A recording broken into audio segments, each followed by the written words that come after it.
Hi, I'm Felix-Jager, the Chair of Worship Arts and Media. I'm joined here today with Ethan Richey, one of the songwriters on the album. He wrote I'll Give You My All, and we'll talk about that song a little bit.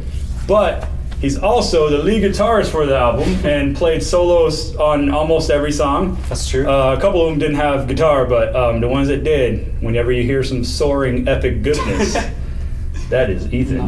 Yes, sir. Yes, sir.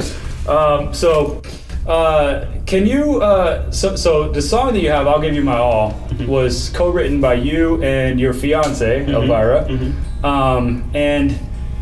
Essentially what happened, and I'll just preface this a little bit for how it came to be, because most of the songs we picked were from a songwriting competition, and then they either won, and they won, and then we retract them, and there's a couple other ones that we did a little differently, and Ethan's is one of them.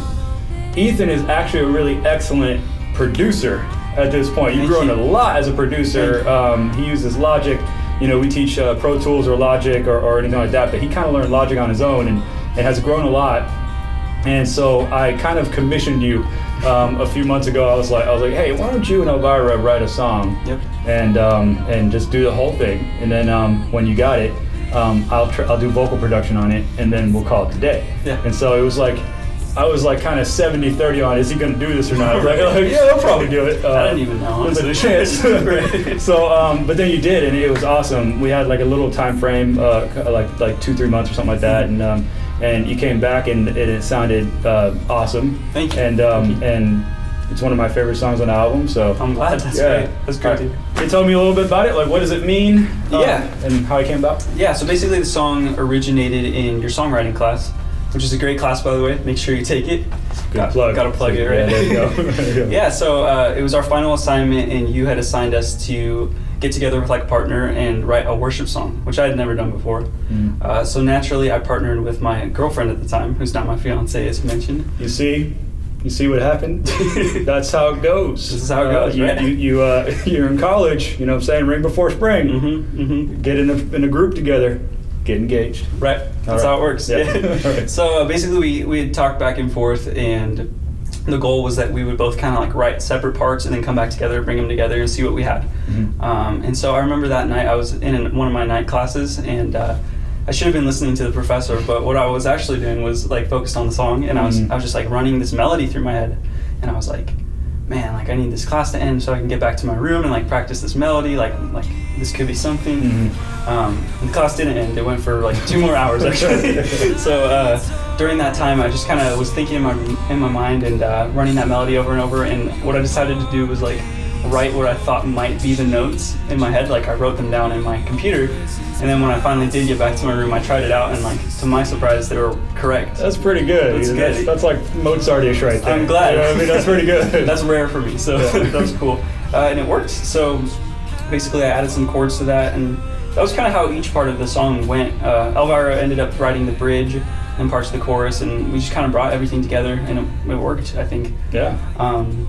And then lyrically, we both had been going through like our Bible app and like recent verses that we had highlighted, and something that both kind of stood out to us was 1 John 5:3, which talks about basically the way in which we show love to God is by like honoring His commandments. And that was like super fascinating to me, just because I hadn't thought about that as like love to obey Him.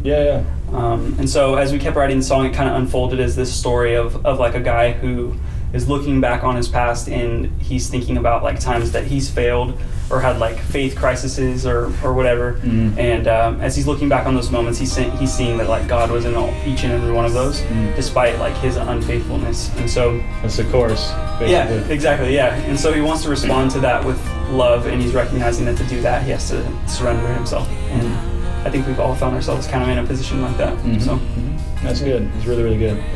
Yeah. So what I like is, I'll say this a lot when we work with people in some of the classes that I teach. But there's a lot of ways to express worship, and so there's the individual, there's the communal.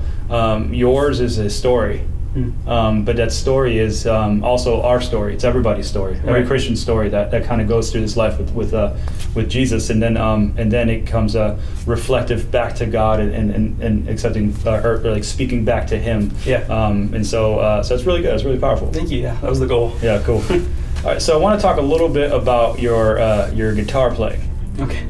If you guys haven't heard, he's pretty solid. He's a pretty good guitarist. Thank you. One of the things I love about how you play guitar is you're a lead guitarist, and if you've ever been in a band, you have. I have too, but like those out there, if you've ever been in a band, a lot of times the lead guitarist can showboat and like basically take the show, just shred in the background. You're trying to do something, take all the glory for himself. And one thing I love about your guitar playing is that you don't do that. You're extremely tactful. Thank you. You play different styles. You incorporate different styles into whatever's needed. If you need an ambient track, you're ambient. You're blending in the background. If you need a shred, you'll shred. If it needs to be bluesy, you'll be bluesy. If it's rock, you'll be rock. I mean, you're not. You have your own distinctive style. You're not a chameleon, but what you are is you're versatile. Thank you. You can speak that way.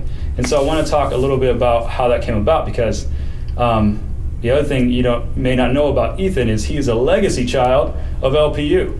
His parents went here decades ago and met and fell in love and got married, and his mom is currently my boss and the president of the whole school. That is true. Which is incredible. I got to give a shout out to Angie Richey. She's awesome. She's doing great things and absolutely perfect for this school.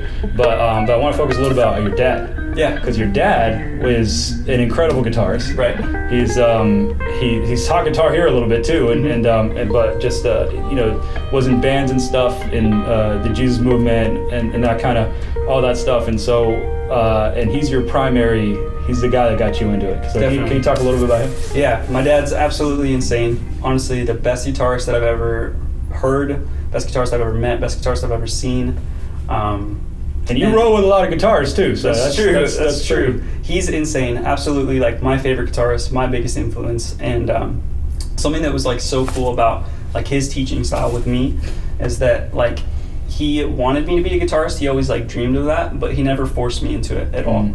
Like it was always something that was like, like when you show your own interest, like I'm happy to teach you, but like no pressure. And like he never put pressure on me to take that up or to be like him or anything like that. And so it flowed from just like a natural desire to like play guitar, which I think is like the best way. Because for me, if I had started earlier by force, like I might have quit. It might have been tough.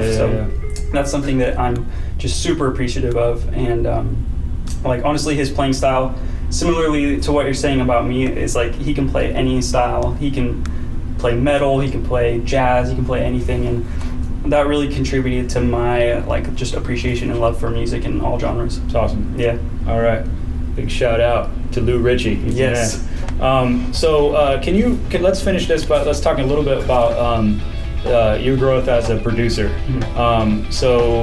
You have a band with a couple other of our awesome students, Ben and Johnny, who have other song story videos who are also on this album. Yep. And you guys have this band called Jeb, and you're producing that music too, and you're producing stuff in general. And can you talk a little bit about your growth as a producer? Yeah, I think originally it started out with kind of just messing around with Logic. My dad had it because he was doing some recording projects, and so I downloaded that on my computer too, and I was just kind of messing around. And as the years went on, like I just kind of kept making songs in it. Like I think right now I have like a collection of like 1,000 songs in my Logic folder, and like none of them are good, of course. But like I think that is what gave me kind of practice over time, and like just kept working on it. And then eventually I started like a Fiverr account. Not sure if you know about like Fiverr freelance. And so on there I'm doing like kind of some composition and some producing and stuff like that. And so that really just helped me kind of advance that. And so when you offered me the opportunity to work on a song, I was so excited because yeah, it's awesome. Cool. Well, hey, that's it. So Ethan, Richey is gonna go some places. You can have him play the git fiddle for you on Fiverr. Yep. But hey, you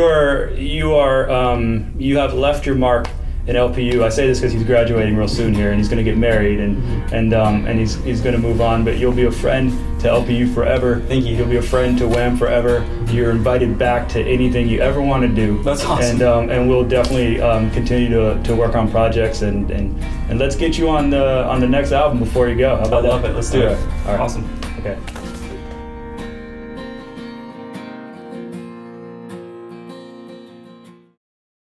All right. So you know what this means, though. What? Now you're gonna have to produce another Richey 20 years from now. What the heck? That's gonna come in here and kill the guitar. Well, I'm not gonna force him. No.